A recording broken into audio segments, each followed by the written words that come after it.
How's it going, Mets fans? Thank you guys all so much for watching, listening, wherever you get your podcast. This is the Bleav in Queens pod, episode 2. Yes, we are jumping up and rolling here. Myself, WardyNYM. You guys know me. I'm Tyler Ward, but on YouTube, WardyNYM.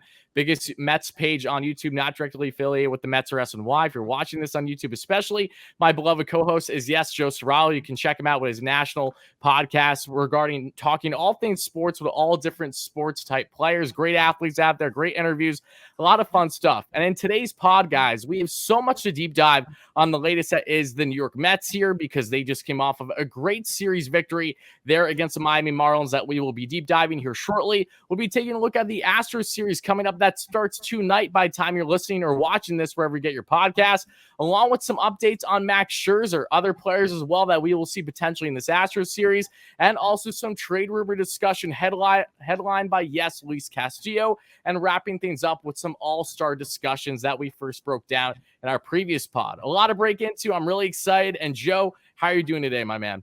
Tyler, I'm doing great, bro. Always good to win a weekend series, especially against a divisional rival. And before we dive into that weekend series with the Miami Marlins, I do want to remind everyone that this episode is brought to you by our friends over at BetOnline. BetOnline is the best place to go. You can get your Wimbledon odds there. You can get MLB odds there. The Stanley Cup Finals are over, folks. We've got 2 months uninterrupted of baseball and nothing else leading you into football season. And speaking of football season, you can place your NFL futures over at BetOnline. Check it out, betonline.ag. And when you use your promo code Bleav, that's BLEAV, you can get your 50% welcome bonus. Head over to BetOnline and let the games begin. All right, let the games begin indeed, Joe. Like I said, we have plenty deep dive in today's discussion, folks. As many of you guys know me on YouTube watching this in the video format, please make sure to subscribe, rate, and review wherever you get your podcasts. Again, this will be a weekly Mets pod presented by the Bleav Network that you will see basically after every single Mets series throughout the remainder of the season and beyond. And folks, just so you know, within a couple episodes, there's a very good chance that we're going to have our third co-host that you will see consistently, weekly. And yes, he is in fact a former New York Met. So you want to make sure you don't miss out on that announcement once it is official. I'm really pumped up. I'm excited, but I'm even more excited about knowing that, yes, the Mets are back in the win column, 20 games above 500 entering this Astros series. But Joe, let's just break down. Let's get in the nitty gritty on what transpired here in this 3-game set against the Miami Marlins. Yeah, so let's start with Friday night, man, because the Mets going into Friday night were at risk of, for the first time this season, losing 3 straight games. And I was starting to think that our show was a jinx. We started the show right before the Houston series, and then, or rather right after the Houston series. And this team had, never lost 3 in a row all year. Well, Taijuan Walker made sure that we still haven't lost 3 in a row. And he did so against arguably the best starting pitcher in the National League, Sandy Alcantara with the Marlins. I mean, for me, it's like you look at Friday's game and Taijuan Walker, we talked about the possibility of, he was an all-star last year, of course, tapered off, had a terrible second half. Can he potentially go 2 for 2 as a New York Met in terms of making the National League all-star team? And man, he looked every bit the part on Friday night. Taijuan Walker making a real case. We know this team has all-stars, Alonso, Lindor, McNeil, Diaz, Taijuan Walker. And we're going to get more into the all-star voting and the position player talk later on. That'll probably be the end of the show. But what he did Friday night against Alcantara, against a guy who's really making a bid to win the NL Cy Young this year, Walker outpitched him, plain and simple. I mean, he got that series started off on the right foot. Alcantara, of course, was the lone pitcher for Miami to beat us in that 4-game set the weekend prior. Walker said, "You're not going to beat us twice in a week, not on my watch." He was incredible. Lindor was incredible, had a home run, had that 4 RBI game. This team, after two games against Houston at Houston last week, where our starters put us in a big hole each game. And, even though we showed some fight, we ultimately weren't able to come back and win either of those games. It's like this team just never stops fighting. So Friday night's game to start that series, man, it could not have started off on a better foot. Yeah, I love that we went into this game, right? That was your key game out of the 3 that we first discussed in our last pod, right? When you're matched up against the GOAT and Sandy Alcantara this year, who's not just been one of the best pitchers again in the NL, but in all baseball, for the Mets to score a total of what? You saw 5 earned runs on him in 7 innings. That's absolutely massive. And for Taijuan Walker, no less, to continue in the positive direction, not just being one of the better pitchers now in the NL, but he looks like he might be the leading candidate for the Mets when it comes to being a potential all-star starter starter for them, just like how he represented the Mets last year for Jacob deGrom that did not show up. Now Ty might not even just make it, but make it deservingly as an actual pick right away. I mean, when you look at his numbers here for Taijuan Walker, just an absolute thing of beauty. Gave up 8 hits, only 3 earned runs, 2 walks, 5 strikeouts.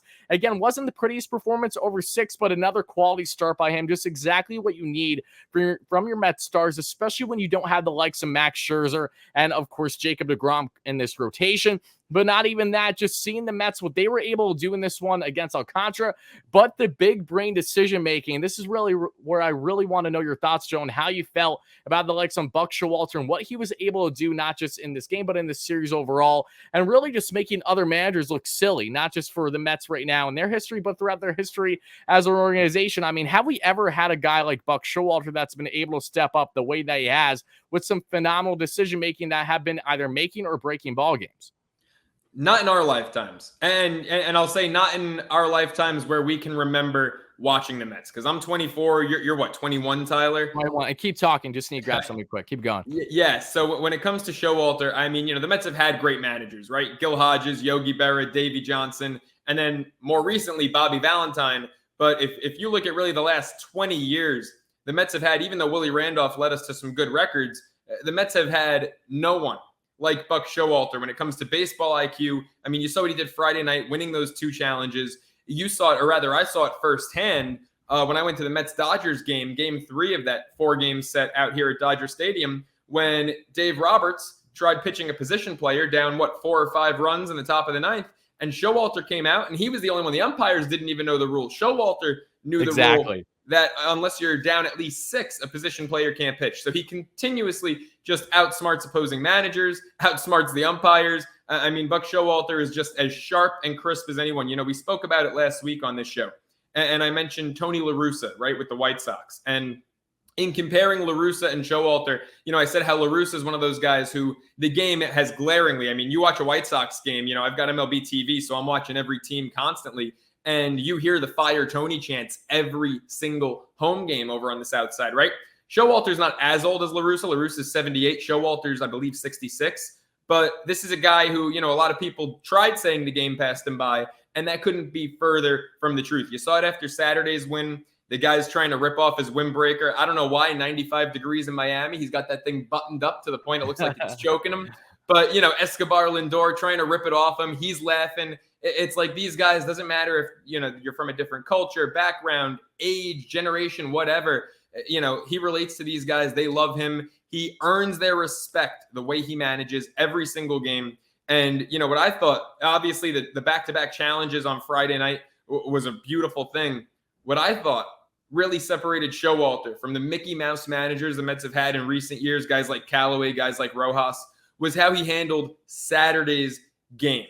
Now, Diaz pitched Friday night, got the save in that win over Alcantara, that win for Walker.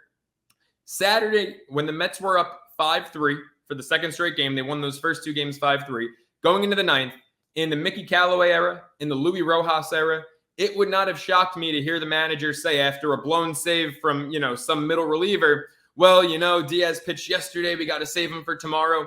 Bingo. What's different about Buck is that Buck doesn't worry about tomorrow. We worry about tomorrow when we get to tomorrow. Yes. Buck manages to win now. He knew Sunday. It was up in the air. Obviously, Peterson's had some good starts, but doesn't go that deep into games. It could have been a bullpen game. Peterson ended up having a great start, even though the Mets lost. But Buck managed on Saturday to win Saturday. And by the way, Diaz looked better Saturday than he did Friday night. Hit 103 miles per hour, a new career high for him. Struck out the side. I mean, he was... Friday night didn't have a single strikeout, which is very uncharacteristic for him. Gave up a couple hits, actually. I believe the Mets won. There was a guy on third base. But Saturday, Diaz looked incredible. The Mets guaranteed a series win, which was so important when Sunday's game happened the way it did. And that's to me, the beauty of Buck.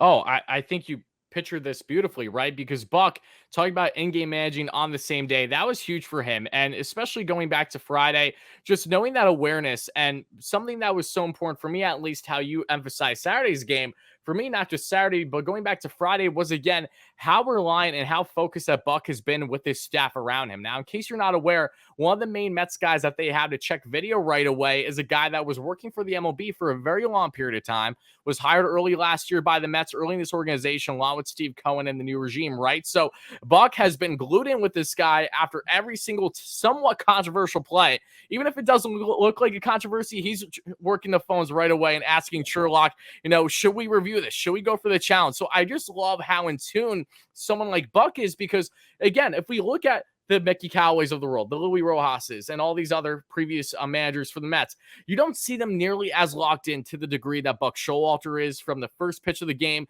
to the last. And that's just something that I've loved so much about him and how in tune he has been, even with him being a veteran over 20 years of managerial experience, right? If you talk about the Tony La Russas of the world, yes, he has some more experience, and yes, La Russa has done great things as a manager, but he's a has-been. He's been there. He's done that. Then you have other managers that are really in a class of their own. I do believe that Buck is just like, very much so in a similar spot than a guy that he's going to be matching up with starting tonight by the time you're watching this. And yes, Dusty Baker. These guys have so many similarities. And when you look at other older managers in the league, yes, you can give props to Snicker and things of that nature. He's been a long time with the Braves, his whole tenure, right?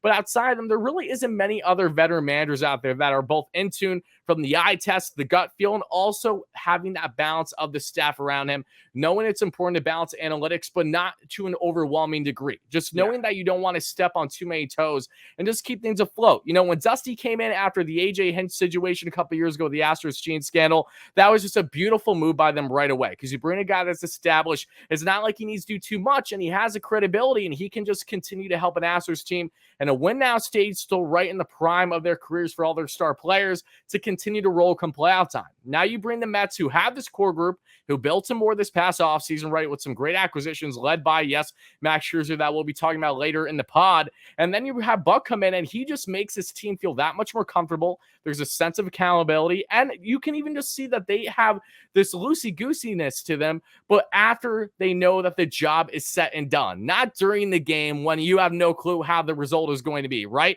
The Mets, they really savor these wins, and they emphasize it around Buck. That's why they want to throw him around like he was a little kid. I just loved everything about those after-game celebrations there in the dugout. But point is, again, is that Buck, like Dusty, these guys are in classes of their own, and that's why I appreciate them that much more, because it's not like the Mets have had this beautiful history of managers that have done a phenomenal job. It's been the farthest thing from the truth, let's be honest here. So give credit where credit's due, and Buck definitely deserves that. And not just looking at game one, that was emphasized from not just Buck's decisions, but Francisco Lindor leading the way with his offense. In game two that we saw, it was similar, but not with Lindor as much this time, but rather Pete Alonso, right? Alonso was a star in this game, having not one, but two absolute piss missiles to give the Mets then the lead that you saw there in the eighth to come back after things were tied for a little bit.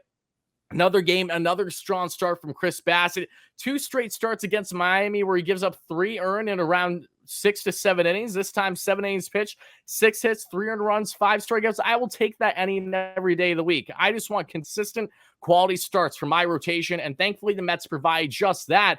But as you emphasized a couple minutes ago, David Pearson, a guy who knows what kind of impact he's going to have on the Mets down the stretch here, he quite easily had arguably his best start, if not one of his best starts of his entire career there in the loss. That was by no means his fault, but rather an abysmal Mets offense that won 1 for 13 with runners in scoring position there in game 3. So what's kind of your outlook on not just game 3, but this overall series for the Mets as they, again, still won this series, which is most important, 2 of 3 against these fish? Well, look, lot to unpack there. And I agree, I really love everything you just said, because I agree with a ton of it. I mean, so starting with Dusty Baker, it's like you were spot on in bringing up Dusty as the guy to compare Buck to, as opposed to a Tony La Russa, right?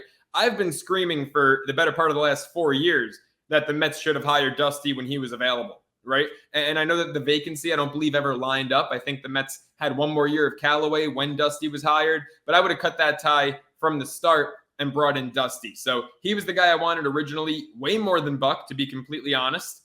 And this year, Buck was the guy I wanted. It all worked out. Maybe the reason that these guys are so sharp when a guy like Tony La Russa isn't anymore is because La Russa got his World Series rings, right? Yeah. He got him with Oakland. He got him with St. Louis. And so maybe he's very complacent, which you can't afford to be anymore, right? Dusty Baker, everyone loves to knock Dusty and Buck because they haven't had the quote-unquote postseason success. Don't forget, Buck Showalter built those teams that Joe Torre won, 3 or 4 rings with? Yeah. I mean, Buck built those teams. Torre came in first-year manager, won the 96 World Series. Buck assembled that team, right? So don't tell me Bucks had no postseason success. And then Dusty Baker's been to 2 World Series, Unfortunately, never got the job done once he got there. 0-2 with the Giants, lost to the Angels. Last year, of course, I was rooting like hell for him to beat the Atlanta Braves in the World Series. But love your comparison there. Now, you bring up Sunday's game, and real quick, Saturday, something you mentioned about Alonso. It was great. I was down in San Diego this weekend, and Saturday, I was with my dad. He's visiting from New York. Of course, he works for the Mets. And we're on Pacific Beach. We stop in the Pacific Beach Ale House, the PB Ale House. Great sports bar, great beer, great setting. And we're watching the game, and Alonso strikes out with the bases loaded. He's already hit his first home run at this point. Strikes out with the bases loaded, and my dad goes, damn it, where was that? Where was the home run with the bases juiced, right? And I saw Alonso snap that bat over his leg. Oh, like a twig. And I turned to my dad, and I said, he's hitting another home run tonight. An angry Pete is a scary Pete. You don't want to get Alonso in a pissed off mood, because he, instead of throwing a fit and being a brat about it, like a lot of guys from this younger generation can be, let's call it what it is. We're a part of that generation, but absolutely, a lot of guys our age can have that prissy prima donna shit going on, right? Like Alonso, he's not mad at anyone but himself. And he's going to take that out on the baseballs next at bat. And sure as shit, what did he do? He put us up with that home run, his second home run of the game, the next at bat. Then you look at Sunday's game, right? And Peterson, like you said, nail on the head, man. Best start of the year. You don't know what you're going to get, though, right? And that's why it was so important for Buck to manage Saturday to win, because you don't know with Peterson going Sunday. He's probably going to pitch well, but he might go 4 2/3, and then it might be a bullpen game. And, if you lose, you don't want to sit back going, great, we just lost 2 out of 3 because we didn't bring Diaz in the other day, right? Now, the way that game unfolded, the final thing that I want to praise you on, and that you were just dead right about, is that the offense blew the game. And I'm very glad you didn't bring up Ottavino, because some people are mad right now, Tyler, that Adam Ottavino really, after giving up that walk-off homer with 2 outs in the bottom of the ninth, shrugged it off. And I want to know your thoughts on this, because to me, as a former pitcher, and as someone who has been a starting pitcher, as someone who's been a middle reliever, as someone who's been a closer, I've pitched in pretty much every facet of the game. It's like, to see Ottavino's reaction to giving up that 2-out walk-off homer in the bottom of the ninth, I couldn't love his reaction anymore. As a pitcher, you need a short memory. I have no gripe. I have no issue with Ottavino saying, I'm not going to lose any sleep over it, because he's been our second best reliever over the better part of the last 6 weeks. Only Edwin Diaz has been better and more reliable and more consistent out of our bullpen than Ottavino. I believe before that home run, he had given up 1 earned in his last 20 innings of work. So the fact that Ottavino, look, he got 2 guys out early in the inning, and then he made 1 bad pitch, and he paid the price for it. It happens. We won the series still. Ottavino is still hot as hell, one of the best relievers in baseball at the moment. I have no issue. In fact, I love that he shrugged off that loss, because he's going to come back now pitching the way he was before that home run. I will even go a step further to say that Ottavino didn't even throw a bad pitch. If you look at the replay on the pitch they threw, I believe the slider, that was more in on the hands, and the guy just absolutely pulled that bad boy. I mean, am I upset that Adam Ottavino didn't have a playbook on a no-name Miami Marlin entering that situation? No, it's the farthest thing from the truth. Am I going to push aside the fact that Ottavino has only surrendered 1 earned run in his last 20 plus innings of work for the Mets? No, I'm going to emphasize that right now, because it's important to acknowledge he's been in so many bigger spots than that situation that we saw there, in which he gave up the walk-off bomb, unfortunately, the Marlins. But hey, these things happen. It's baseball. And this is what really what frustrates me about fans is we're so stuck at times in this short-term notion of whoever just blew the game, that's it. Like Edwin Diaz is a great example. Edwin is not just arguably the best closer in baseball, but he's truly one of the best relievers in all the game right now. But God forbid, if this guy has a blown save here or there, then by all means, he's the worst thing imaginable. Like, no, we need to focus on what they're doing in a larger body of work, especially in high leverage situations. Edwin has been that guy 9+ out of 10 times in 2022, and even in part 2021, right? So let's emphasize that. But Ottavino, a guy who entered this year, who has had some of the nasty stuff in all baseball. If you know his arsenal, the biggest gripe with him is 1, it's his walk rate. That's something that he struggled with entering the season. And 2, high leverage. We know his stats with not just the Red Sox against the Yankees in the playoffs last year, but when he was with the Yankees as well. Those are things that the Mets and Buck can help manage down the stretches here. But Ottavino, I'm by no means looking at this game and saying he's at fault for that. Again, What were the story in the Mets all of 2021, Joe? It was the story of not scoring one bit with runners in scoring position. That's how yesterday's loss felt for me personally as a fan. When you go 1 for 13, you have no one to blame but yourselves. Then with that lineup, James McCann, who's returned from injury, I love that he's back. I really do think that he's helped the likes of David Pearson right with the framing. Let's not forget McCann actually has been in the 90th plus percentile in framing this year, which has been a huge step up for him, in which he was one of the worst in baseball in 2021. I think that helped with Pearson, who again went 7 strong, 4 hits, 2 earned runs, 8 strikeouts, all swinging Ks, no less. Absolutely beautiful stuff from the young southpaw. But going back quick to the Mets loss here, this was on the offense and the offense alone. And these games will happen. The Mets didn't look pretty this entire series offensively. They went 2 for 9 in runners in scoring position in game 2. Still got the win. That's great. But especially in the bottom half of this lineup, without a Jeff McNeil still, who we thought would have returned in this series originally, did not. Hopefully we get him back in this Astros series starting tonight at the time of you guys watching or listening to the pod here. That was a factor for sure, you could tell. But, I mean, the Mets offense was just front-loaded. They were top-loaded. And when those guys 1 through 5 were not producing, you weren't going to get much other than that. So while I don't agree with it, while that's something that I don't want to see, we still have to pinpoint what were the factors in the Mets' loss during the series finale. And it was nothing short of just the offense and the offense alone. Yeah, absolutely, man. Look, anyone who wants Ottavino to get up there in that post-game presser and sulk and go, oh, man, I blew it. You don't know baseball, right? Baseball is a game of failure. It's a game where the best hitters are successful 3 out of 10 times, and the best pitchers give up a run every 3 innings, right? So for Ottavino to go out there and say what he said and essentially, maybe, trust me, he cares, right? He's not happy. But for him to portray that he doesn't care, it's exactly what I want from one of my most high-leverage relievers. It's exactly the way Buck Showalter approaches the game. It's exactly the way he preaches. So Ottavino, Showalter, look, if they're on the same page, I'm happy. I love what Ottavino said. You mentioned the Stros series and hoping that we get McNeil back. Let's dive into the Stros series because McNeil, having him back is absolutely crucial, not just for this series, obviously for the whole season, but you want him back in a series like this because we get 2 more games up against the team who, we very well might be facing again in October, November this season. And I want to see the Mets at full health with, their best against the Astros' best. Now, one area where we're not going to see best on best is in pitching. Right now, nothing's definite. Obviously, we're recording this on Monday, so it's the off day. Series starts tomorrow, or as you're listening today on Tuesday. Right now, the pitching matchups, as listed, are Framber Valdez, Game 1 against Cookie Carrasco. Justin Verlander, Game 2 against Trevor Williams. Little odd to me that Cookie and Trevor Williams seem to be flipped here. Williams got the start Game 1 last Tuesday against the Stros, Cookie to follow. So Williams is essentially going to be going on a full 7 days rest. That's insane. Cookie's going to be going on still an extra day of rest because of the 2 off days. Tyler, how you feeling about this series? Because I'll be honest, I was really hoping the Mets would actually, with all the off days, 2 off days in between meetings with the Astros, I was really hoping they'd go Cookie Game 1 and Taijuan Walker Game 2, because even though, it doesn't matter in terms of National League standings or division standings, I still want to be able to run out our best, or at least with Taijuan Walker, our best available starting pitcher against this Stros team and see how we fare. It doesn't feel right for me to see Trevor Williams, who, will obviously not be a starter in the postseason for the Mets, going up against Houston twice in a week. Yeah, I mean, do you know for certain at this juncture that's going to be Williams for Game 2?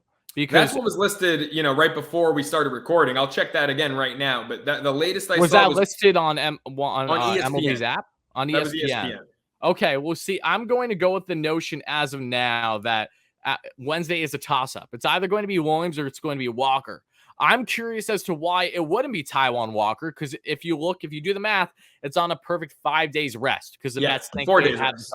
Yeah. Okay. So point is that this, I think, would benefit Walker, to be quite honest with you. I think it would benefit the Mets more. I mean, what do you rather have? Do you rather have Taijuan Walker here in Game 2 of this 2-game set or Williams when you have the Texas Rangers as your next series? I mean, if you're already going to stretch Williams to go past 5 days rest, why not do it even 1 day further if need be in that Rangers series? Again, and I don't even know how the alignment would be if that would make sense, but my initial reaction is I want Taijuan Walker pitching in this series. So if he's not, I'm a little bummed out about that. I got to be honest with you, because Trevor Williams, who by no means has been a bad pitcher for the Mets this year, and again, we talked about in episode 1 of the pod, he's been a saving grace for this rotation, able to eat 4, 5, solid innings, keep the Mets within those games. And even though Williams wasn't a stud in his first outing against the Astros a couple days ago, he still kept the Mets in it. It wasn't just Trevor Williams giving up a couple runs early on that was the complete X factor in the Mets losing that game. No, it was an anemic offense that could not step up with bases juiced, less than 2 outs or no outs for that matter, and that ended up being their faltering in the end. So initially, when I look at Cookie, he's going to be interesting in game one, right? He's 8-3 on the year with a 4.42 ERA. However, he did give up those 5 earned and not even 3 innings against the Astros. He exited that game with lower back tightness. He's ready to go. He's okay. So the tightness didn't seem like it was a big deal, thankfully, that we talked about in our first pod, but I don't know what to expect from Cookie. I expect him to have a bounce back start 1,000%.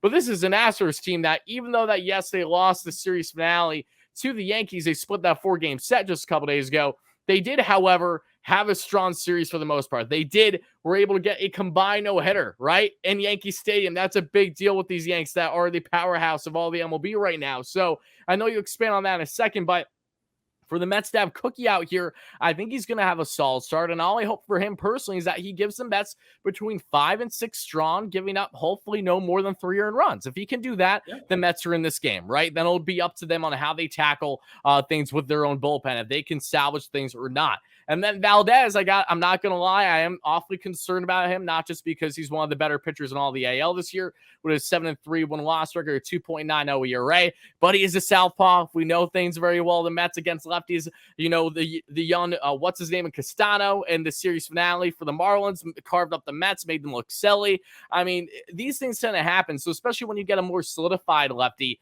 in Valdez, I have no clue how the Mets approach will be. Ideally, you would expect guys like J.D. Davis, Pete Alonso, and a lot of these other right-hand bats to thrive against a guy like Valdez, and I truly hope that they do.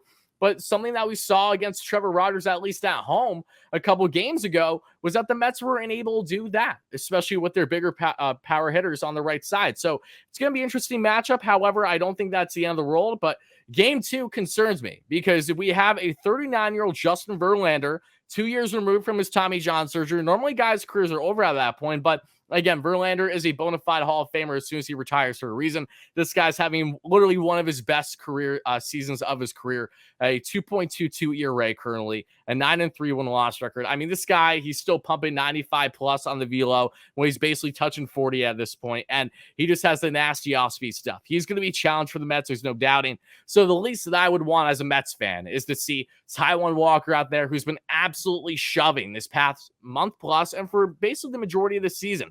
Ty 6-2 with a just over 3 ERA. That's who I want in this game 2 matchup. Am I going to absolutely be upset if it's going to be Trevor Williams? You know, not to a complete degree, but I would personally, as you asked me originally, I would very much so prefer Walker because Trevor, he has a 3.86 ERA, 1-4 win-loss record on the year, and he wasn't terrible against Houston, but he wasn't the best either in Houston. 4 innings, he gave up 3 earned runs. Again, kept the Mets in it, but I would like to see the Mets maybe have a little bit of a pitching duel going. Should Verlander be as advertised there in game 2? I don't love the chances of that happening with Trevor Williams on the bump versus Walker. Yeah, I'm with you. So first, look, you mentioned the Astros Yankees, and I got to throw this in here because I hate the Yankees almost as much as I love the Mets. The Yankees tied an MLB record. Not an MLB record you want to tie. The most consecutive hitless innings from their lineup, 16 in a row, tied 2 other teams, the 81 Dodgers and the 73 Athletics. Tyler, I know you're a little younger than me. I'm going to test your history out here. What's the significance of the 73 Oakland A's? The 73 Oakland A's. Oh, I might need a slight hint. I apologize.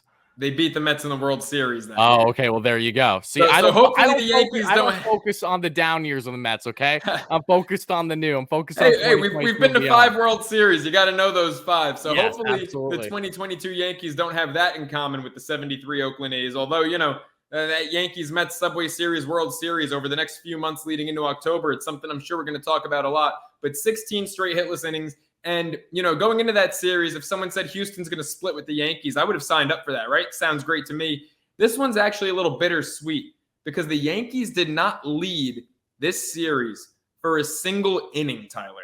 Both of the Yankees' wins were walk-off wins. Game 1 and Game 4 of that series didn't lead for a single inning. So that kind of stinks that Houston, considering that they were either tied with the Yanks or ahead of them every inning in a 4-game set. A little disappointing. They didn't win at least 3 in that one. But when you look at the pitching matchups, right? Now, look, just because it's on the ESPN app doesn't mean, doesn't mean it's the word, right? Yeah, It doesn't nothing's a mean that. guarantee. You might know by now after you started watching and listening to Yeah. this, because again, we're on like I'd say a day delay right now from recording this. So keep that in mind.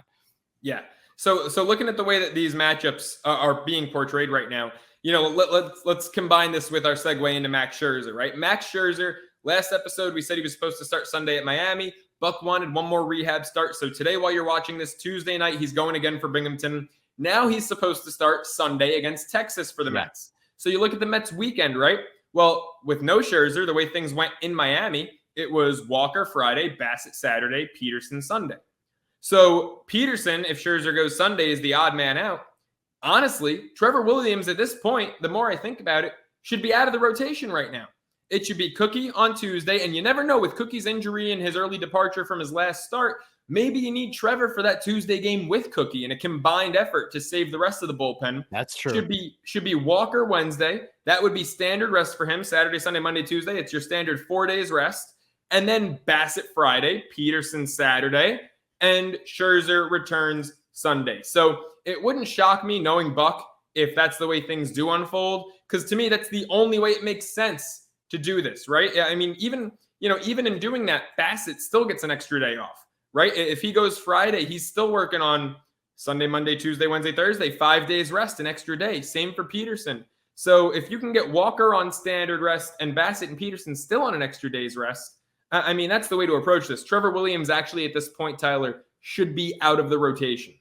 And I kind of figured that as I was talking to you, knowing that the Mets, again, have these off days right now. And Scherzer, if he does, in fact, return on Sunday, that's something that we will deep dive further in our second pod, which will be a third overall podcast, but that's coming out this week after the Astros series. So make sure you don't miss out on that one. And also, we'd just like to emphasize once further, yes, if you guys are watching YouTube, make sure to let us know your thoughts on the Mets and everything going on right there in the comments below. Of course, make sure to smash that like and subscribe on. Greatly appreciate it. Make sure to rate, review, subscribe wherever you get your podcast for Bleav in Queens, presented by the Bleav Network. Always appreciate it, folks. But getting back to you on just the Mets, yes, Williams, you're right. He should be out of the rotation. So this will be very interesting to see how Buck goes about this. I trust Buck no matter his decision-making, but yes, just on paper, we, again, to wrap things up on this discussion, would like to see Ty. And before we shift a little bit further into Scherzer and then get into other updates on the Mets and, of course, what they're doing right now with some potential trade rumors, I would like to emphasize, and this is something that hopefully we can do in episodes going further, Joe, is I like to break down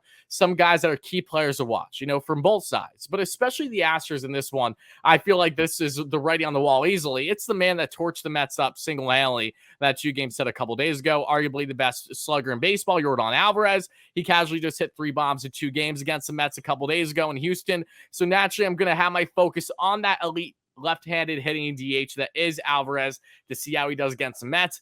And again, that's just further reasoning for the Mets to have their best starters potentially available based on the rotation configuration there. I mean, if I'm being honest, I kind of trust Taijuan Walker a little bit more potentially than I do Trevor Williams against Yordan. Not that it will be a drastic difference per se, but again, anything to help the Mets here in this matchup against one of the best sluggers of baseball. Then you, of course, have the likes of Kyle Tucker, who's one of the best and most underrated outfielders in the game, in my opinion. He had a strong series against the Mets in Houston, but away, his numbers are absolutely disgusting. So I want no part of Kyle Tucker on a hot streak against the Mets here in this 2-game set, but he's definitely a guy to keep an eye on.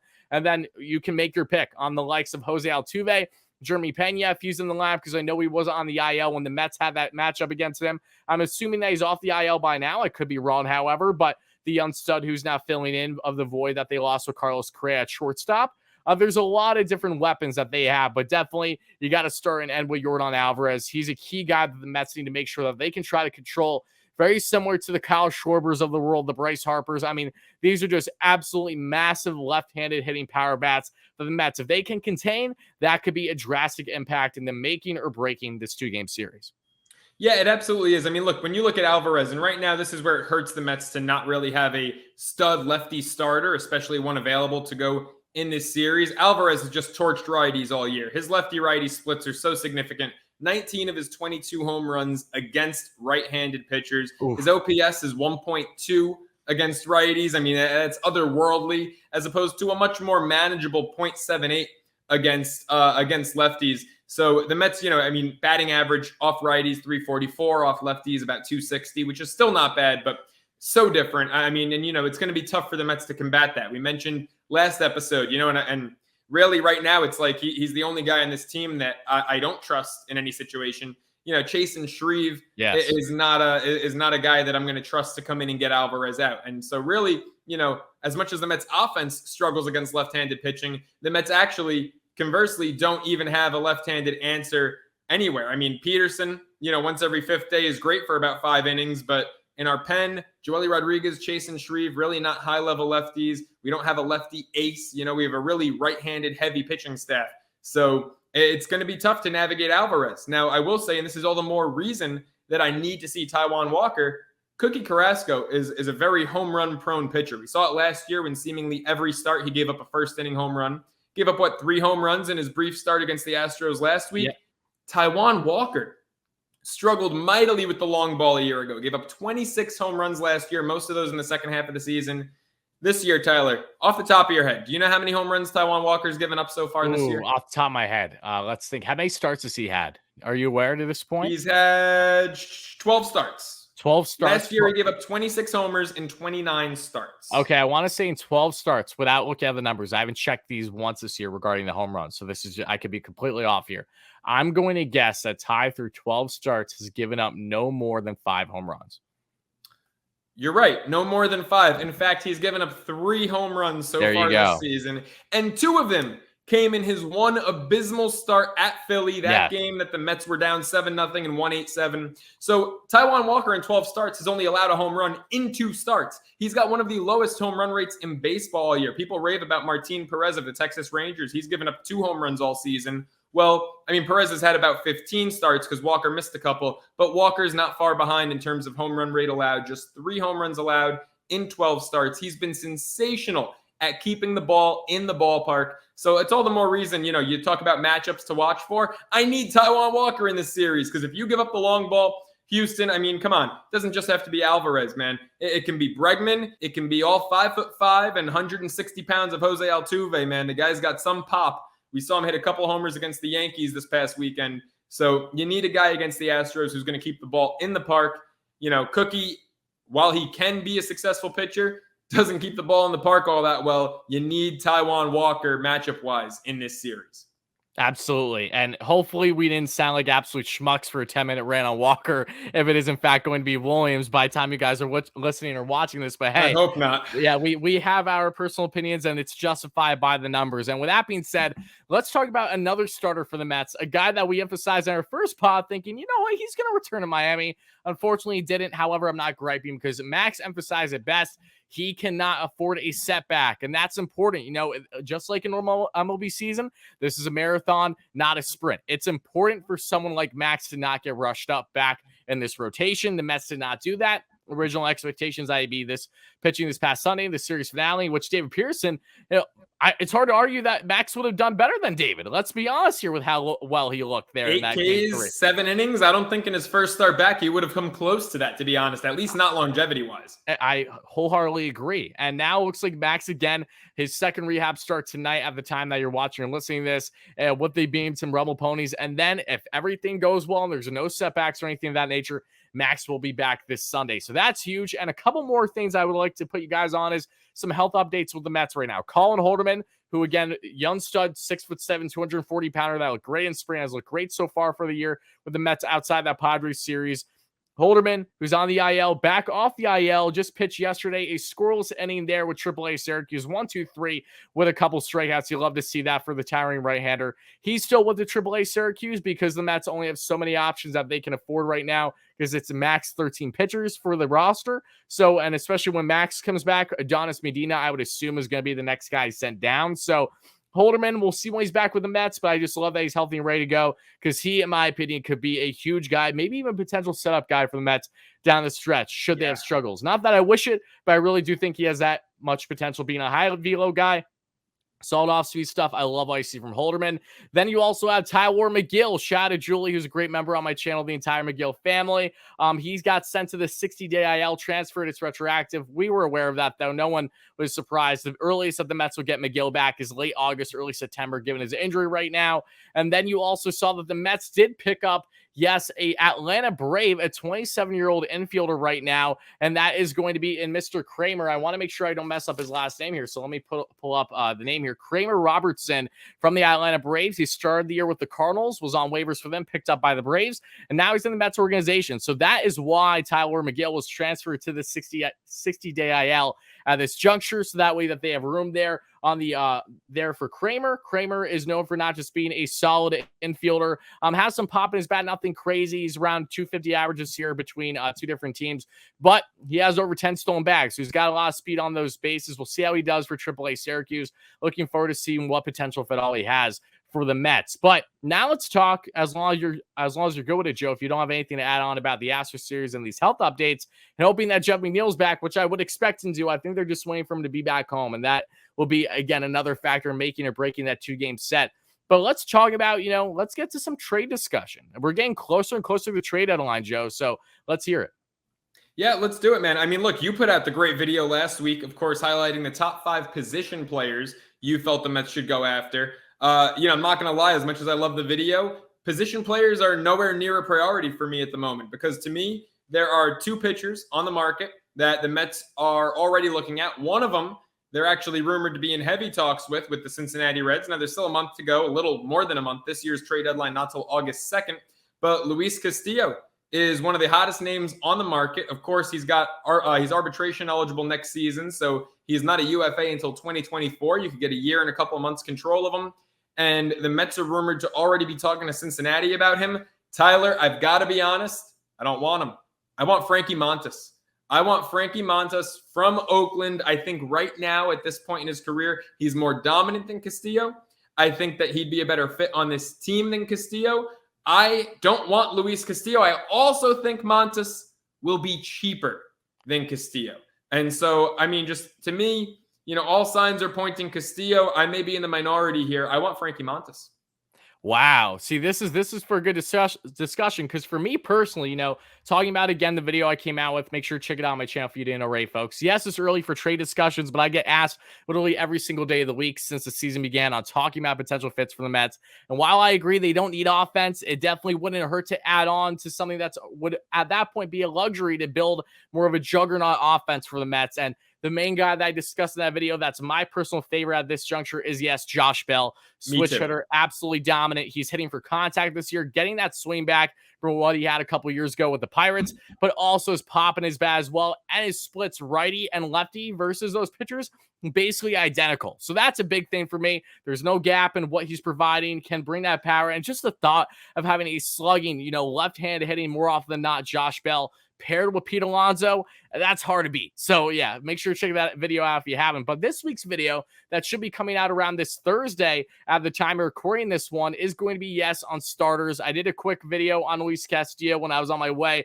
for vacation over this past weekend. But to expand further, Castillo, I love him. I know that you like Frankie Montas. I love Montas too. I'm fine with either one. This is one of those things where I'm going to be a kid in a candy shop. If the Mets land either of these guys, I'm coming out smiling. I'm curious to know why exactly you are so against someone like Castillo, other than the side of I really like Montas, because Montas, one, if you think he's going to cost you anything short of an arm and a leg, I'll be awfully surprised. Yes, did the Mets get a good deal with Chris Bassett this past offseason? 100%.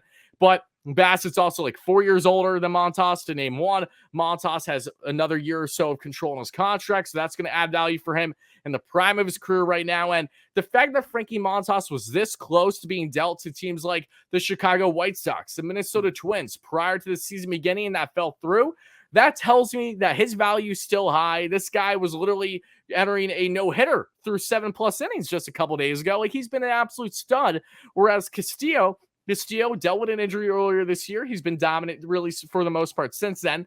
Cincinnati, it's so hard to gauge what their value is because they're such a Jekyll and Hyde organization. It feels like they want to commit 1 year, then they're going back into the retool the next. But Castillo, I know he's going to cost you a bit, but I think he has just as much upside, if not maybe even a little bit more than Montas, because in my personal opinion, I think Luis Castillo has the best changeup amongst starters in all baseball, not named the likes of Jacob deGrom when he's back and healthy. I mean, Castillo's movement with his changeup is absolutely disgusting. He gets so many swings and misses on that bad boy.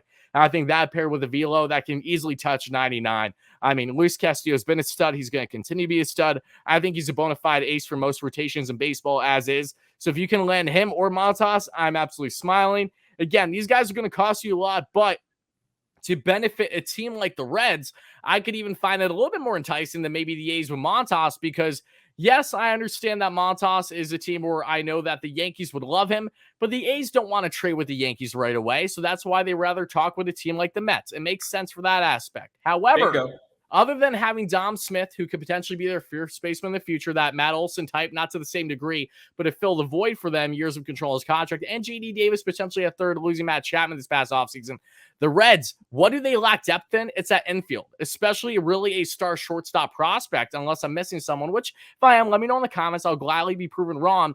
The Mets have this top prospect by the name of Ronnie Mauricio, who is blocked by Francisco Lindor for the next decade. And if the Mets are going to do a trade for a bona fide starter, it's hard to imagine that they don't part with the top prospect.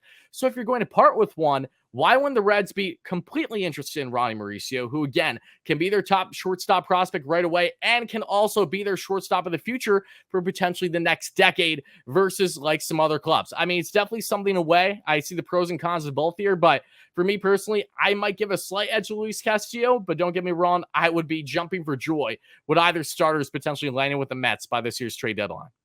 So here's what I'll disagree with you on. You said that Montas is going to cost you an arm and a leg. I think he'll actually be cheaper than Castillo. Yeah, and here's the deal. I think that.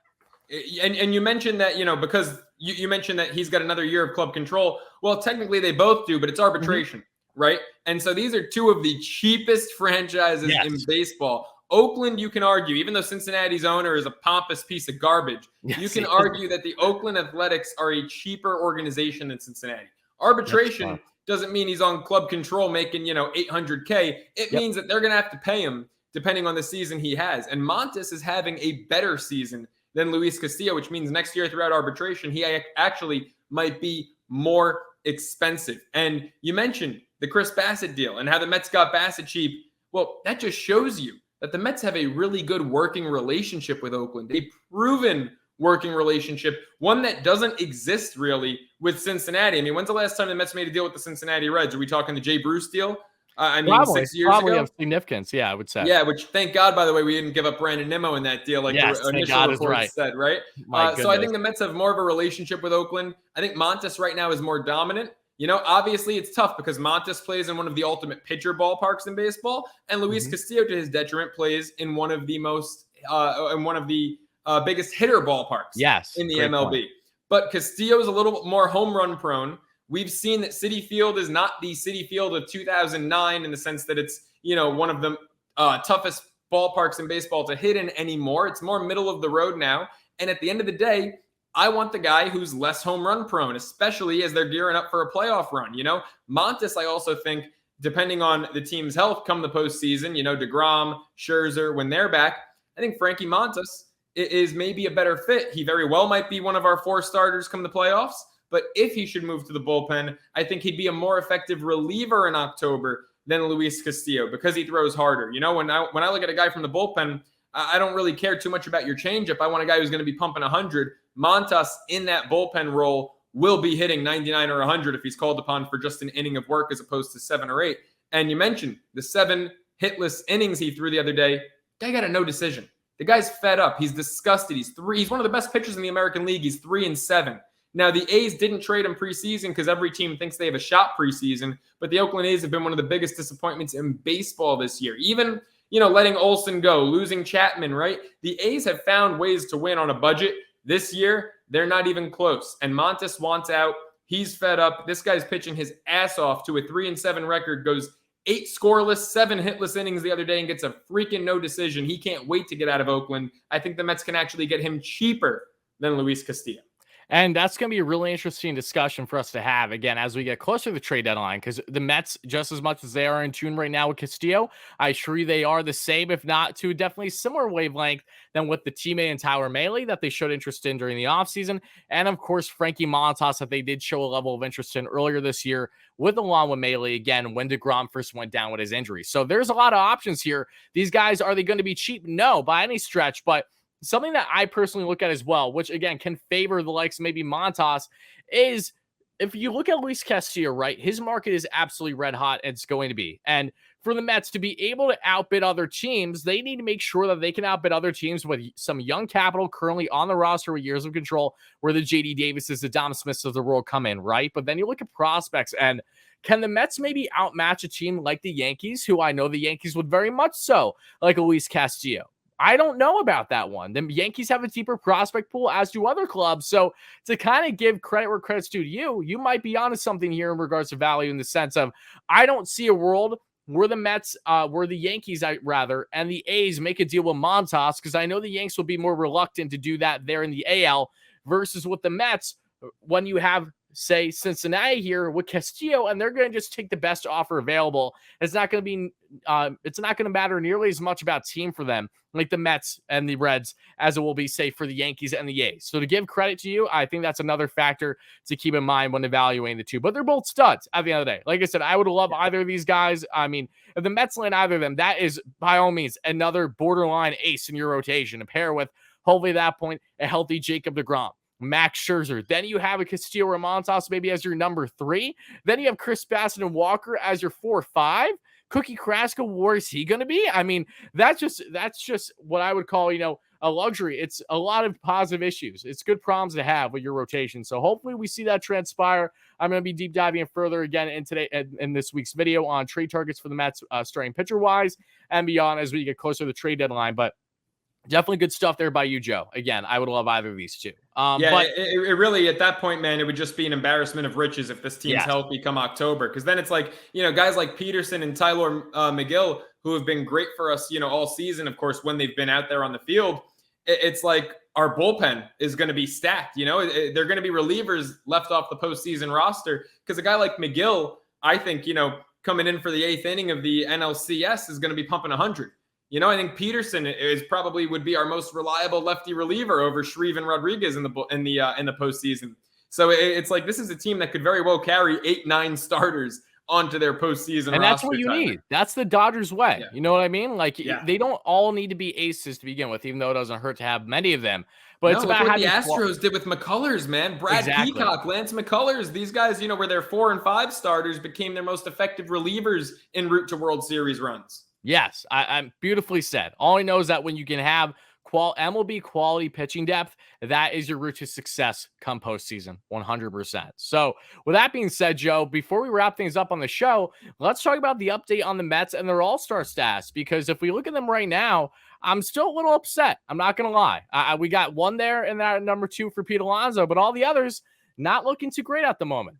Yeah, I'm a little upset too, man, because Jeff McNeil has actually lost ground on Ozzie Albies, who's out for the season. A week ago, he was 9,000. How does that even make sense? How is Fernando Tatis 5th in National League shortstop voting? Same way James McCann is 5th for catching. So yeah, right. I mean, exactly. But Tatis hasn't played a game all year, and he's 5th in shortstop voting. So, a little disappointed. Look, McNeil's going to make the team. Lindor is currently 3rd. Swanson's lead, deservedly so, I'll say on that one, has grown over him. I think Lindor and McNeil are both going to make the team because they're different cases. If you look at shortstop, you're probably going to have 3 shortstops make the roster. You're probably going to have Trey Turner be the starter, although maybe Swanson, depending on voting. It's probably going to be those 2 in the runoff starting in 3 days. And then I think Lindor with his 56 RBI has to make the team too. How are you going to leave off a guy who's top 5 in the MLB and runs batted in? Yep. And then, so I'm looking at 3 shortstops on the NL roster. At second base, it's different because you're not going to have 3 second basemen. But if the runoff goes to Jazz Chisholm and Ozzie Albies, Chisholm will win, and then in the fan vote, and Albies won't make the team. Remember, being a final 2 going into the runoff does not guarantee you a spot on the team. The winner starts. The other one's fate is left in the manager's hands. Albies wasn't having an all-star season before the injury. Now with the injury, he's not going to make the team. So Chisholm will probably win the fan vote, and then McNeil will make it as a backup. What hurts me there is that, in my opinion, Jeff McNeil should be the starter. He's 4th in the National League in batting average. He's hitting .327. He's got 33 runs batted in, and he's playing incredible defense no matter where they put him. Now, I know he's listed at second base, and he's played a much improved second base, but also I can't help but look at his contributions in left field and in right field. Whenever the team calls his name, the guy's got a motor that doesn't stop. He plays incredible, gutsy baseball night in, night out. And to me, Chisholm's got the power numbers, right? 15 homers, 45 steaks. Obviously, a lot more home runs than McNeil. Only 12 more RBI, and he's hitting .250. I'd rather the guy who's 4th in the National League in batting average at .327 than .255 in Chisholm. So I don't know. Call me biased. I think Jeff McNeil really deserves to be the starting second baseman in the All-Star game. But either way, I think him and Lindor will both make it as reserves. Alonso is going to go to the runoff with Goldschmidt. They're 1 and 2, pretty far ahead of Freeman and the rest of the bunch. Alonso, all I can say is it's a clean slate after June 30th. So I hope Met fans vote. But it's going to be tough. Alonso will probably be the backup. So the Mets could have 3 backup infielders. And then Marte right now is in position. Top 6 outfielders go to the runoff. Marte is 4th. Mark Canha, surprisingly, is 7th. Nimmo 10th. I think Nimmo and Marte are both deserving of being all-stars. Canha's been amazing, on a little slump lately. I don't know if he's played enough necessarily to be deserving of an all-star selection, but Marte will definitely be going to the runoff. Canha, a late surge here in the next 3 days could take him there, but I think Nimmo being as low as 10th is the most surprising because I think he deserves it. And then on the pitching front, it's entirely left up to the managers. Diaz is a lock, and I really think Taijuan Walker deserves another bid. Let me put it this way. If Ty does, in fact, pitch against the Astros and goes at minimum 6 strong, even if it's the same line, similar to what he did just against the Marlins. 6-2, 6-3. Less than 10 hits, 3 earned. I mean, that just has to further amplify, I think, the likelihood of him being in there. He just needs to continue to roll, be consistent, which has been the story. It's funny how we're talking about Ty as an all-star caliber guy when not long ago I was feeling that, Cookie Carrasco is going to be that guy. And while or Chris Bassett. The Mets have options, right? They haven't been as maybe consistent as we would have liked here in the month of June, but that's baseball. These things happen, and that's why you have to look more than just ERA itself. That's something that I know you might not deep dive as much, but I will definitely reference this in episodes going further because when you look at expected batting average, when you look at SIERA, FIP, expected FIP, all these numbers, what they tell you in a nutshell is what a pitcher is with what he can control and not with the defense behind him, right? So I think when evaluating those numbers, that definitely helps some guys favor in the Mets rotation right now. And Ty, again, he's just been an absolute stud. Hopefully he continues that. But yeah, I agree with you on the pitching. And one further thing I would like to emphasize with Jeff McNeil is that Jeff, let's not forget, he's having a comeback year right now. Okay, this is a guy that, again, had a completely down year in 2021 that most people understood that this was a down year, he would come back. But there were also people concerned about, the locker room antics with him and Lindor and others. Same thing that led all those rumors throughout the offseason. And also with his kind of golf swing mentality that he's really built over the past couple of years because he is a phenomenal golfer. Those things have one in hand, but he really kind of just honed in on his game. Eric Chavez says, just focus on your swing. Just don't overthink anything. You don't need all the numbers right before you go up to the plate, the way that Zach Scott was trying to make you do as the Mets GM last year. Just focus in on what you know, what has gone you to this point. He has done that. That's why he may very well go down as the NL batting champ on average-wise this year. He's a contact team for machine. And what I love about McNeil is that not just with his elite defense, which in my opinion is the best defense that we have seen by him by a wide margin, not just at second, but also and he's not even our best fielding second baseman because Luis Guillorme is maybe the best defensive Met we've seen since Ray Ordonez. Exactly. But if you look at not just his great defensive play and prowess, you also have to look at his ability to spread the field. Now, I'm not sure how you feel, Joe, but something that I always appreciate most about hitters, and which was a factor into why I was such a Michael Conforto lover during his time with the Mets, is I love guys that hit for opposite field. I think it's the most satisfying thing in the world, especially when you do it with ease or taking full advantage of the shift, which teams can only do for the remainder of this year. Then we go back to no shift in 2023 and beyond for the remainder of the new CBA. So McNeil taking advantage of the shift, hitting for opposite field, all these factors have really led me into believing that he deserves it. Slugging, yes, that goes to Jazz, and base running, yes, that goes to Jazz. But in my opinion, the contact hitting, over 20 hits more than Jazz right now, if I'm not mistaken. When you look at the OPS is strong, the WRC plus, the OPS plus, all these factors and that great defense, and not just the second base position, but an overall versatility aspect, that has to give Jeff an edge. And again, this is down to voting by the fans. Jazz is a flashy, unbelievably fun, and really promising player in this league. So don't get me wrong, he deserves to be an all-star. But as we add our bias and watch these players on a more everyday basis, yes, we do have our reasons to say that, yes, Jeff McNeil deserves to be an all-star and to be the starting second baseman. Yeah, he absolutely does. And if you catch me looking down at my phone right now, I'm trying to pull up his batting average with runners in scoring position. I don't Jeff have has it been off the one of top the of best my in all head, but baseball. yeah, I mean, all right, here we go. 404. Yes. 404. I'm pretty sure that still leads the entire MLB. Case in point, I mean, I've got nothing left to add this episode. He's hitting 404 with runners in scoring position. You know, I know Chisholm's got the home runs, and he's flashy and he's fun. And don't get me wrong, I love Jazz Chisholm.